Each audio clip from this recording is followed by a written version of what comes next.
बिहार में सर जनता का राज कब आएगा सर? अक्टूबर नवंबर में छठ के बाद। लिख लीजिए इसको। क्या नाम है आपका? जन स्वराज आएगी तो जनता की राज आएगी। जनता का राज आएगा तब जन स्वराज आएगा, उनका है। कुछ दिनों पहले आप बोले थे सर अर्श पे या फर्श पे, तो अभी जन स्वराज को आप कहाँ देख रहे हैं सर? भैया अभी हम जन स्वराज को प्रयास करता देख रहे हैं। अर्श पर और फर्श पर बैठाने का काम तो जनता को करना है।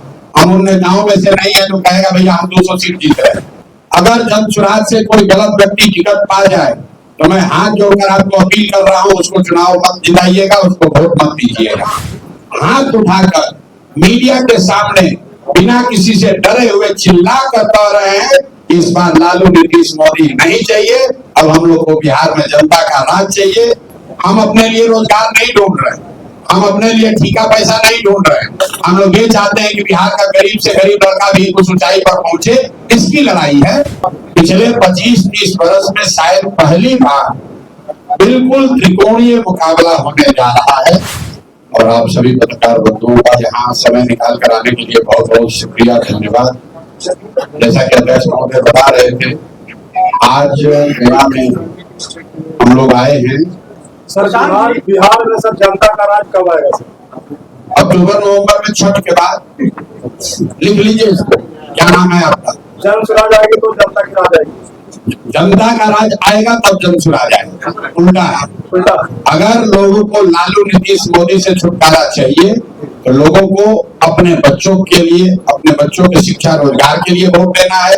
और जब वो बात बनेगी तो जनता का राज बनेगा। जनता का राज बनेगा तो जनता के राज का मतलब क्या होता है? जन स्वराज। उसका नाम ही शाब्दिक अर्थ भी वही है। स्वराज मतलब सुंदर राज और जन मतलब जनता। जनता का सुंदर राज यही इस पार्टी का ही नाम है। उसको भी तो ध्यान से आप देख लीजिए। और आप हमारे जितने भाषण होते हैं देख लीजिए। कोई ऐसा देश में नेता दल नहीं है जो ये कह सकता हो कि भाई जिसको वोट देना है दो। हम लोग ये नहीं कहते हैं कि जन स्वराज को वोट दो। हम लोग कह रहे हैं जिसको वोट देना है दो, लेकिन अपने बच्चों के पढ़ाई रोजगार के लिए वोट दो। हमने तो आगे बढ़कर ये भी कहा कि अगर जन स्वराज में हम लोग के सारे प्रयास के बावजूद अगर कोई गलत आदमी टिकट पा जाए, और आप लोगों को विशेष तौर पर ये कहना चाहता हूँ आपके माध्यम से गया के, औरंगाबाद के, मगध की जनता को, अगर जन स्वराज से कोई गलत व्यक्ति टिकट पा जाए तो मैं हाथ जोड़कर आपको अपील कर रहा हूँ, उसको चुनाव मत जिताइएगा, उसको वोट मत दीजिएगा। अगर हम लोग जो कैंडिडेट देंगे अगर उससे बेहतर किसी दूसरे दल का चरित्र के हिसाब से, प्रयास के हिसाब से, अगर ईमानदारी के हिसाब से उससे बेहतर कोई आदमी दिखे, उस दल को वोट दीजिए। जन स्वराज का जीतना जरूरी नहीं है, बिहार का जीतना जरूरी है। कोई दल 243 सीट नहीं जीतेगा, कोई नहीं जीत सकता है, लेकिन ये सुनिश्चित करना है कि 243 अच्छे लोग जीते, चाहे वो जन स्वराज के टिकट से जीते या राजद के टिकट से जीते या दूसरे टिकट से जीते, लेकिन जीतना अच्छे व्यक्ति को चाहिए। एक बार बिहार की जनता ने अगर ये संकल्प ले लिया कि इस बार किसी बालू माफिया, शराब माफिया, बदमाश, गुंडे को नहीं देंगे, नेताओं के लड़कों को नहीं देंगे, जो लोगों ने पिछले 10 साल 15 साल में बिहार को लूटा है उनको वोट नहीं देंगे, उसके बाद वो किसी दल के लोगों को दे दें, जो अच्छा है उसको दे दीजिए। बिहार अपने आप नवंबर के बाद सुधरने लगेगा। चलिए अब और कोई सवाल एक सवाल है सर। और रहिए। कुछ दिनों पहले आप बोले थे सर अर्श पे या फर्श पे, तो अभी जन स्वराज को आप कहाँ देख रहे हैं सर? भैया अभी हम जन स्वराज को प्रयास करता देख रहे हैं। अर्श पर और फर्श पर बैठाने का काम तो जनता को करना है। हम उन नेताओं में से नहीं है जो कहेगा भैया हम 200 सीट जीत रहे हैं। मतलब जदयू के नेताओं से बात कीजिए, उसके नेता 200, नीतीश कुमार 200 सीट का नाम नहीं बता सकते। उनका मानसिक हालत इतना खराब है कि वो 200 सीट का नाम नहीं बता सकते हैं बिहार में जीवन भर राजनीति करने के बाद। लेकिन नेता दावा कर रहा है कि 200 सीट से ज्यादा हम जीत जाएंगे। कौन दावा कर रहा है? जो जीवन में कभी चुनाव नहीं लड़ा, अशोक चौधरी, प्रवक्ता, एमएलसी। किसी एमएलए से जरा कहलवाइए तुम कि तुम अपना सीट जीत जाओगे, नहीं बता सकता है। तो पटना में बैठकर दावा करना एक बात है, लेकिन आप अगर मेरा ट्रैक रिकॉर्ड जानते हैं, मैं बात वही बोलता हूँ जो मेरी समझ से हो सकता है। मैं आपको ये बता रहा हूँ कि जन स्वराज का ये जो प्रयास है, अगर बिहार की जनता बदलाव के लिए तैयार है, बदलाव के लिए उसके सामने एक सशक्त विकल्प दिख रहा है, तो वो एक तरफा जन स्वराज को वोट देगी। फिर सीटों की गिनती का कोई आकलन नहीं है कि 110 की, 120 की, 150 की, 200। लेकिन अगर लोग सारी बात सुनने समझने के बाद भी ये तय करते हैं कि नहीं अभी बात तो ठीक है लेकिन 5 वर्ष और हम इनको देखना चाहते हैं पुरानी व्यवस्था को, तब उस स्थिति में हम लोग फर्श पर रहेंगे। हम लोग के जीवन पर कोई उससे फर्क नहीं है। हम लोग अर्श पर बैठने नहीं आए हैं, हम लोग बिहार की जनता को अर्श पर बैठाने आए हैं। हम अपने लिए रोजगार नहीं ढूंढ रहे, हम अपने लिए ठीका पैसा नहीं ढूंढ रहे। हम लोग ये चाहते हैं कि बिहार का गरीब से गरीब लड़का भी उस ऊंचाई पर पहुंचे। इसकी लड़ाई है, वो लंबी भी चल सकती है, उसके लिए हम लोग तैयार हैं।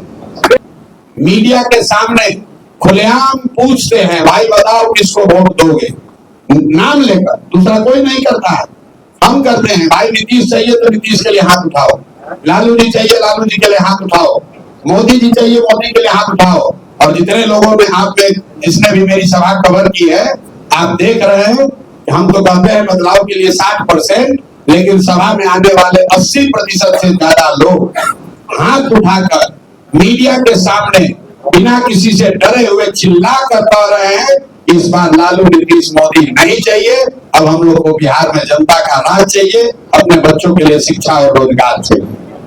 आपने कहा कि त्रिकोणीय मुकाबला होगा, यदि ऐसा हैंग हो ऑलरेडी हो गया तो समर्थन किसको दीजिएगा? समर्थन बिहार की जनता को देंगे, बदलाव को देंगे, बिहार की जनता की सोच को देंगे कि अब बहुत हो गया, लालू नीतीश मोदी, अब नया राज बनना चाहिए, नई व्यवस्था बननी चाहिए। हमको लोग मिलते हैं तो क्या करते हैं, एक ही बात हमको लोग सबसे ज्यादा अभी बता रहे हैं, भैया आप पर बड़ा भरोसा है, आपसे उम्मीद है, आप ही इसको सुधार सकते हैं, आप मतलब जन सुधार है, आप ही से उम्मीद है।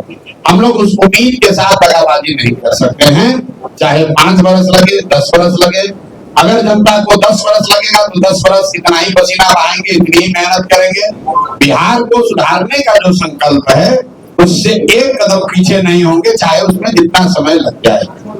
कि बिहार में दशकों के बाद पिछले 25-30 वर्ष में शायद पहली बार बिल्कुल त्रिकोणीय मुकाबला होने जा रहा है, जहां एक और राजद गठबंधन है, एक और नीतीश कुमार भाजपा का गठबंधन है और एक और जनसुराज है। अब बदलाव के लिए लोग तैयार बैठे हैं, लेकिन बदलाव निश्चित है, इसमें कहीं कोई दो मत नहीं है। नवंबर में बिहार में नया निजाम आएगा, मुख्यमंत्री कोई नया व्यक्ति बनेगा, इसमें भी अब कोई शक नहीं है। अब बस जो लड़ाई है वो बस इतनी है कि अगले 3-4 महीने में बिहार की जनता को ये तय करना है कि वो बदलाव जब कर रही है तो बदलाव के नाम पर वही घिसे पीटे पुराने लोग जिनको पिछले 30-35 साल में उन्होंने देख लिया, जांच लिया, परख लिया, उन पर फिर दाव लगाना चाहते हैं, या फिर उनके सामने जनता के द्वारा बनाया हुआ एक ईमानदार सशक्त विकल्प जो पहली बार यहाँ पर 243 सीटों पर अपने उम्मीदवार को उतारेगा। उनके सामने बिहार में एक अपना विजन रखा है, ये बताया है कि बिहार में शिक्षा कैसे सुधरेगी, ये बताया है कि 1 साल के अंदर पलायन कैसे रुकेगा, ये बताया है कि 2000 रुपया हर बुजुर्ग को कैसे मिलेगा। लोगों को तय करना है कि क्या वो ये नए ईमानदार विकल्प के साथ जाना चाहेंगे या पुराने व्यवस्था के साथ जुड़े रहना चाहते हैं। हम लोग अपना काम कर रहे हैं, हम इतना जानते हैं कि हम लोग सत्य के साथ खड़े हैं, हम बिहार को सुधारने के प्रयास के साथ जुड़े हैं, हम उस जज्बे के साथ जुड़े हुए हैं जो कह रहा है कि बिहार में बदलाव होना चाहिए। बाकी जो रेटिंग हो उसका सब सिर माथे पर जनता मालिक है, जो तय करेगी वो होगा।